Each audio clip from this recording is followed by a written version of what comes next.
প্রিয় পুরনগরবাসী, আসসালামু আলাইকুম ওয়া রাহমাতুল্লাহ। আর আসছি এখন পুরনগরের শিমর ভান্ডারত।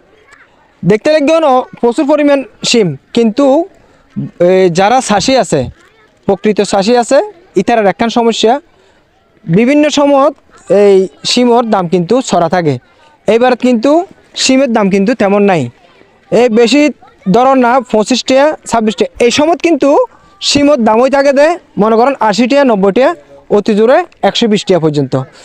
তো এই শিম চাষি হলে এখন কিন্তু প্রচুর পরিমাণ লজের সম্মুখীন হবার সম্ভাবনা ইতার আর জানাই। তারা হইতে দে আর যে বাঁশ গাছ বিভিন্ন সার কীটনাশক ইনের প্রচুর দাম, ইন ইউজ করি নে তারা এই পরিমাণ ফলন পাইলেও কিন্তু দাম কিন্তু ইতারা নপার।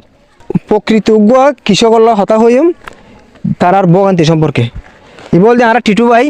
আচ্ছা টিটু ভাই, এখন ওনারা তুন এই সিম কেট গড়ি নে কি পরিমাণ লস হইবার সম্ভাবনা আছে? আর এবছর সিম কেটজরি প্রচুর পরিমাণ লস চাই।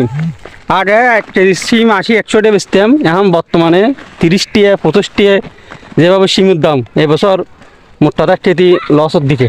এই কেতির যেটিও খরচ যেটিও কিন্তু উড়িব কোনো সম্ভাবনা নেই, তার চেয়ে কেতি নগরণ অনেক ভালো। আচ্ছা ঠিক আছে, ধন্যবাদ।